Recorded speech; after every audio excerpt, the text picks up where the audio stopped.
মাই dear students, আজ আমরা class 11-এ ইংরেজি সাবজেক্টটিতে সেমিস্টারের যে সিলেবাসটি রয়েছে তার যে প্রথম চ্যাপ্টার রয়েছে the garden party written by Katherine Mansfield, এই গল্পটি নিয়ে আমরা আলোচনা পড়ব, লাইন বাই লাইন মিনিংগুলো জানবো।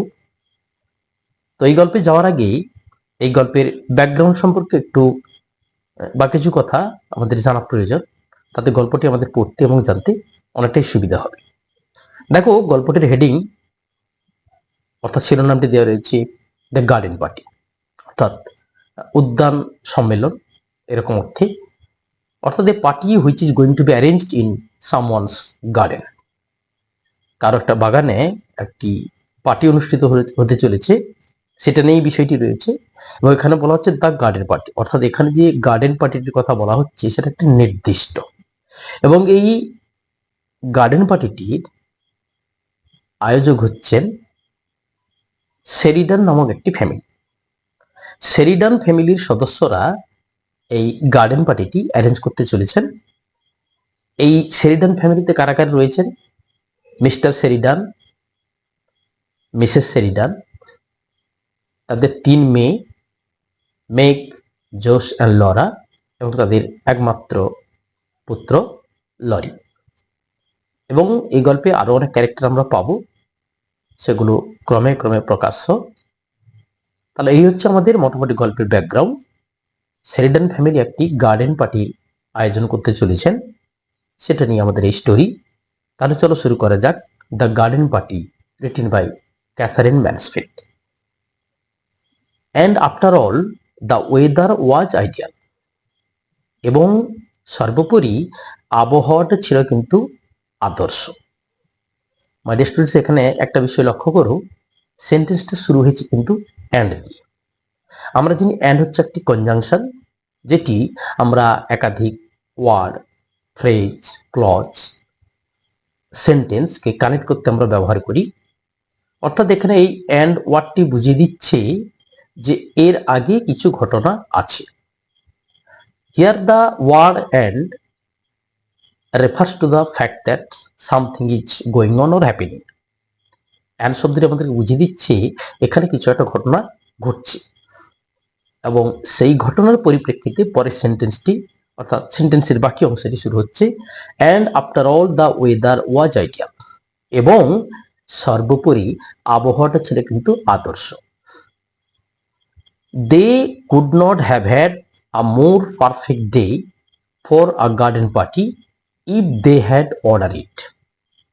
দে, তারা, অর্থাৎ দ্য শেরিডান, শেরিডান পরিবারের সদস্যরা, could not have had a more perfect day, এমন ভালো দিন তারা হয়তো আর পেতেন না for a garden party, garden পার্টির জন্য এমন আবহাওয়া, এমন দিন তারা পেতেন না।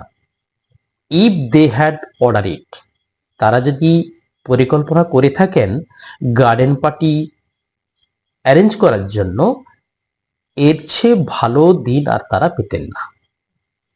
That is, it was a perfect day for the garden party. It was not possible for the Sheridans to have another suitable day for the garden party.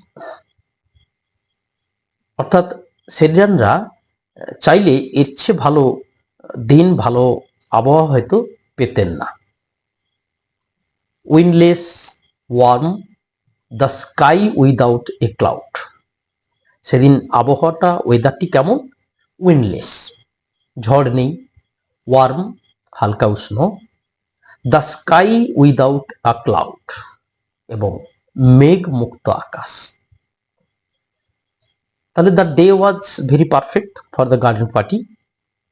The day was windless, warm, and the sky was cloudless. Only the blue was veiled with a haze of light gold, as it is sometimes in early summer. Only the blue, শুধুমাত্র নীল, অর্থাৎ এখানে নীল মানে নীল আকাশের কথা বলা হচ্ছে, the blue sky, শুধুমাত্র নীল আকাশটি, ওয়াজ ভেইলড, আবৃত ছিল, উইথ আ হেজ, একটি আভা, কিসের আভা? অফ লাইট গোল্ড, হালকা সোনালী আভায় নীল আকাশটা ছিল সেদিন আবৃত। As it is sometimes in early summer, যেমন করে গ্রীষ্মের শুরুতে মাঝে মধ্যে আবহাওয়াটি হয়, ঠিক তেমনি করে সেদিনও নীল আকাশটা একটি হালকা সোনালী বর্ণে আবৃত ছিল। The gardener had been up since down, বাগানের যে মালি সে সকাল থেকে চলে এসছে। মুভিং দ্য লনস, মাউইং দ্য লনস, মাউ হচ্ছে ঘাসগুলোকে কেটে ফেলা, মাউইং দ্য লনস, লনগুলোকে পরিষ্কার করছে, অ্যান্ড সুইপিং দেম, সেগুলোকে ঝাঁট দিচ্ছিল। Until the grass and the dark fat roses where the daisy plants had been seem to shine. The gardener had been up since dawn, সকাল থেকে মালি চলে এসছে। মাউইং দ্য লনস, লনের ঘাসগুলোকে কাটছে, অ্যান্ড সুইপিং দেম, সেগুলোকে ঝাঁট দিচ্ছে। আনটিল, যতক্ষণ না, দ্য গ্রাস, ঘাস, অ্যান্ড দ্য ডার্ক ফ্যাট রোজেটস, এবং কালো সমতল গোলাকার জায়গাগুলি, হোয়ার দ্য ডেইজি প্ল্যান্টস হ্যাড বিন, যেখানে ডেইজি গাছগুলো ছেয়ে রয়েছে, প্রসারিত হয়ে রয়েছে, সিম টু সাইন, ঝকঝক করছে। অর্থাৎ গার্ডেনার বা মালি বাগানের যে ঘাসগুলো সেগুলোকে কাটছে, সেগুলোকে পরিষ্কার করে দিচ্ছে, যতক্ষণ না ডেইজি গাছগুলো যেখানে প্রসারিত হয়েছে সেখানকার যে গোলাকৃতি অংশগুলো এবং ঘাসগুলো একদম পরিষ্কার পরিচ্ছন্ন হয়ে যাচ্ছে, অর্থাৎ আগাছা মুক্ত হয়ে যাচ্ছে জায়গাটি। তার মানে the gardener had been working since dawn, he had been mowing the lawns and sweeping in order to get the garden ready for the party. অর্থাৎ বাগানের যে মালি, সে বাগানটিকে যথাসাধ্য পরিষ্কার পরিচ্ছন্ন করার চেষ্টা করছে যাতে গার্ডেন পার্টিটি অনুষ্ঠিত হতে পারে। As for the roses, you could not help feeling they understood that the roses are the only flowers that impress people at garden parties. As for the roses, আর যদি গোলাপের কথা বলা হয়, you could not help feeling, তুমি এটা না অনুভব করে পারবে না, দে, তারা, অর্থাৎ সেরিডানরা, আন্ডারস্টুড দ্যাট, বুঝেছিলেন যে, the roses are the only flowers, গোলাপি হচ্ছে একমাত্র ফুল, দ্যাট ইমপ্রেস পিপল, যেটা আকৃষ্ট করে মানুষকে, অ্যাট গার্ডেন পার্টিজ, এরকম গার্ডেন পার্টিতে আকৃষ্ট করতে পারে একমাত্র ফুল, সেটি হচ্ছে গোলাপ। The only flowers that everybody is certain of knowing, একমাত্র ফুল যে ফুলকে সকলেই চেনে। Hundreds, yes, literally 100 had come out in a single night, শত শত, হ্যাঁ আক্ষরিক অর্থেই শত শত ফুল, গোলাপ, হ্যাড কাম আউট, প্রস্ফুটিত হয়েছে, ইন এ সিঙ্গল নাইট, এক রাত্রিরে। The green bushes bowed down, সবুজ যে ঝোপঝাড়গুলো মাথা নত করে রয়েছে, অ্যাজ দো, যেন, they had been visited by archangels, যেন দেবদূতের এসে তাদেরকে সাক্ষাৎ দিয়েছে। তার মানে এখানে কি বলা হচ্ছে? The rose bushes are covered with hundreds of roses, the rose bushes bowed down with the weight of 100 of roses. Here the author imagines that the archangels had visited the green bushes in the night for their beauty, and the green bushes bowed down to show them honor.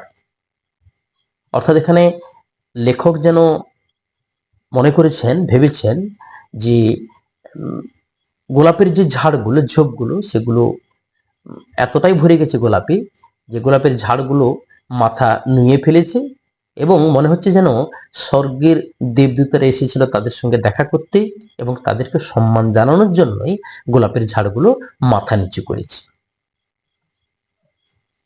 Next, Breakfast was not yet over before the men came to put up the marquee. Breakfast was not yet over. Breakfast কিন্তু তখনও শেষ হয়নি।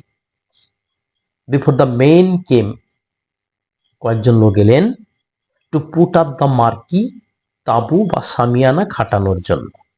তার মানে এখানে একটা বিষয় clear হয়ে যাচ্ছে, the Sheridans were having breakfast and just that moment the workers came to set up the মার্কি।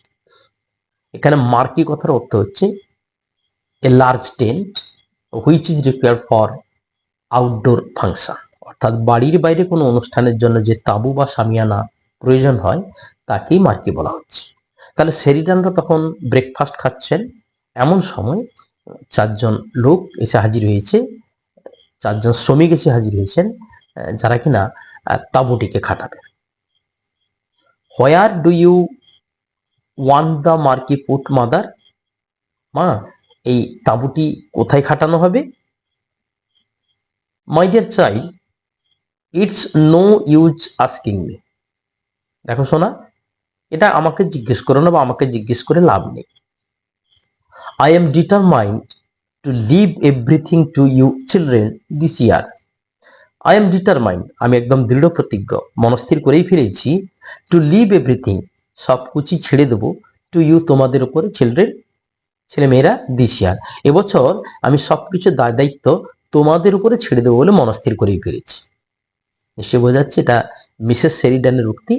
Mrs Sheridan তিনি বলছেন যে she was completely determined to leave the task of organizing the garden party to her children. Forget I am your mother, ভুলে যাও যে আমি তোমাদের মা। Treat me as an honour guest, আমাকে একজন সম্মানীয় অতিথি হিসাবে কিন্তু দেখবে। Mrs Sheridan also instructed her children to treat her not as a mother but as an honour guest for the specific day. ওই নির্দিষ্ট দিনে তাকে মা হিসেবে নয়, একজন সম্মানীয় অতিথি হিসেবে কিন্তু সম্মান দিতে হবে। সেইভাবেই কিন্তু দায়িত্বটি তাদেরকে বহন করতে হবে। মিসেস সেরিডান তার সন্তানদেরকে কিন্তু উপদেশ দিয়ে দিলেন বা কথাটি বলে দিলেন। But Meg could not possibly go and supervise the men. একটা চরিত্র, একটা ক্যারেক্টারের নাম এলো হচ্ছে মেঘ, অর্থাৎ মিসেস সেরিডানের একটি মেয়ে। সেই Meg could not possibly go and supervise the men. Meg সম্ভবত যেতে পারবে না বাগানে, ওই যে শ্রমিকরা এসেছে তাদের কাজগুলো তত্ত্বাবধান করার জন্য। কারণ ভাই, কিন্তু কেন? She had washed her hair before breakfast, সে তার ব্রেকফাস্টের আগেই তার চুল ধুয়ে ফেলেছে। And she sat drinking her coffee in a green turban. She sat drinking her coffee, সে বসে বসে কফি খাচ্ছে, ইন এ গ্রিন টারবান, সবুজ রঙের পাগড়ি পরে, with a dark wet curl, আর যেখানে কালো ভেজা চুলের গোছা, স্ট্যাম্পড অন ইচ চিক, তার দুই গালের সঙ্গে লেপ্টে আছে। তাহলে Meg was one of the daughters of Mrs Sheridan. Mrs সেরিডানের এক মেয়ে হচ্ছে Meg. Meg was unable to go and supervise the work of the laborers in the garden because she had already washed her hair before the breakfast. Now she sat drinking coffee with a green turban wrapped around her head, wrapped around her wet hair, and a dark wet curl stuck on each cheek. অর্থাৎ মেঘ ব্রেকফাস্টটাকে চুল ধুয়ে ফেলেছে এবং সেই চুলকে শুকানোর জন্য মাথায় একটি সবুজ রঙের পাগড়ি, অর্থাৎ তোয়ালে মতো ধরে নিতে পারো, সেটাকে জড়িয়ে রেখেছে চুলগুলোকে শুকানোর জন্য। আর দুগালের চুলের কিছু কালো চুলের কিছু অংশ লেপ্টে রয়েছে। তাহলে বোঝা যাচ্ছে মেঘ কেন বাগানে গিয়ে শ্রমিকদের কাজের তত্ত্বাবধান করতে পারছে না। তাহলে Meg was not properly dressed to appear before the outsiders. So Meg could not go and supervise the work of the laborers in the garden. যেহেতু মেঘ বাইরে লোকের সামনে বেরোনোর মতো পোশাকে নেই, সুতরাং তার পক্ষে বাগানে গিয়ে যে তাঁবু খাটানোর যে বিষয়টি সেটাকে তদারকি করা সম্ভব নয়। Jose the butterfly always came down in a silk petticoat and a kimono jacket.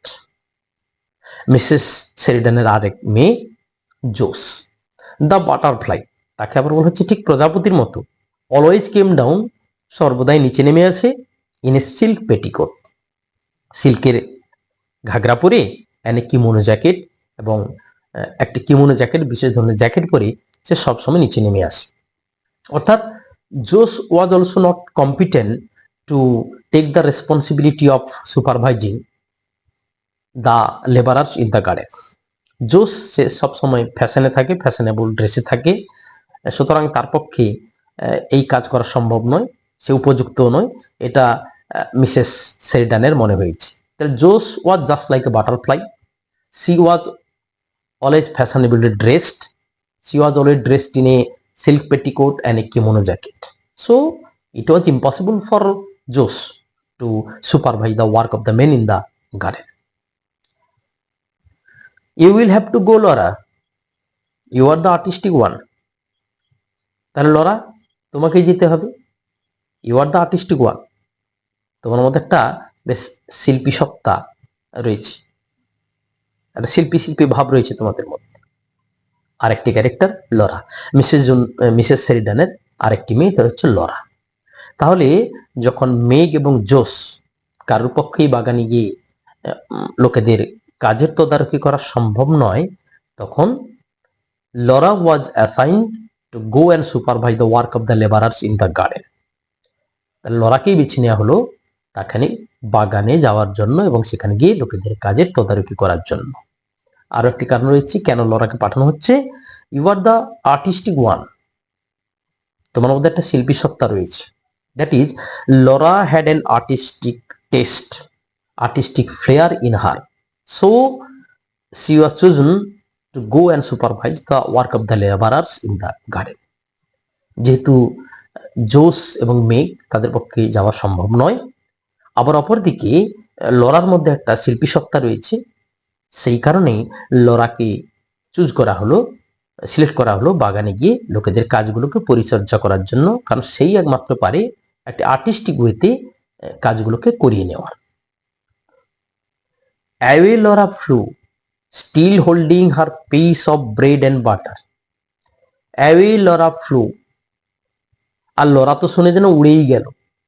Still holding, তখনও হাতে ধরা রয়েছে, আর piece of bread and butter, মাখন মাখানো রুটি তখনও তারা হাতে ধরা রয়েছে। এমন অবস্থায় লরা কিন্তু মায়ের কথা শুনে একজন যেন উড়ে বেরিয়ে গেল। তাহলে on hearing the instruction of her mother to go and supervise the work of the labourers in the garden, Laura flu away. She was holding her piece of bread and butter in her hand, yet she was not aware of that. Being pleased, being excited, she flew away, just hearing her mother's instruction. মায়ের কথা শোনার পরেই সে একদম উদ্দীপ্ত হয়ে বেরিয়ে গেল। It's so delicious to have an excuse for eating out of doors. কেন বেরিয়ে গেল এত আনন্দে? It's so delicious, কি মজাদার, কি ভালো, টু হ্যাভ অ্যান এক্সকিউজ, এমন একটি অজুহাত খুঁজে বের করার জন্য, of eating out of doors, বাড়ির বাইরে খাওয়ার এই যে একটা অজুহাত পাওয়া, সেটা যথেষ্ট তার কাছে আনন্দদায়ক। কার কাছে? লরার কাছে। তাহলে it was quite pleasant to Laura to have an excuse for eating outdoors in such a favourable day, in such a lovely day. এমন একটি সুন্দর দিনে বাড়ির বাইরে গিয়ে খাওয়া তার কাছে বড় আনন্দদায়ক। And beside she loved having to arrange things, তাছাড়া শি লাভড, সে ভালোবাসে, হ্যাভিং টু অ্যারেঞ্জ থিংস, জিনিসপত্রকে অ্যারেঞ্জ করতে, গোছগাছ করতে তার কিন্তু ভালোই লাগে। She always felt she could do it so much better than anybody else. She always felt, সে সবসময় ভাবে she could do it, সেই কাজটি ভালোই করতে পারে, অর্থাৎ অ্যারেঞ্জমেন্টের কাজটি ভালোই করতে পারে, মাচ বেটার, অনেক ভালো, দেন এনিবডি এলস, অন্য কাজ। তাহলে লড়াই যে উড়ে বেরিয়ে গেল আনন্দে, তার কয়েকটি কারণ আমরা জানলাম। এক হচ্ছে সে যে একজন আর্টিস্টিক, তার মধ্যে যেটা আর্টিস্টিক ফ্লেভার রয়েছে এটা সকলে স্বীকার করেছে, তার জন্য তার মধ্যে একটা ইন্সপিরেশন এসছে। আবার বলা হচ্ছে লরার এটা নিজেকেও ভাবতে ভালো লাগছে যে বাড়ির বাইরে গিয়ে সে কিছু খাবে। শুধু তাই নয়, জিনিসপত্র গোছগাছ করতে খুব ভালোই লাগে, আর সর্বোপরি তার নিজের মনে হয় অন্য যে কারুর চেয়ে সে সব কিছুকে খুব সুন্দরভাবে অ্যারেঞ্জমেন্ট করতে পারে এবং তার মতো এত ভালো কেউই করতে পারবে না। Next, 4 men in their shirt sleeve stood grouped together on the garden path.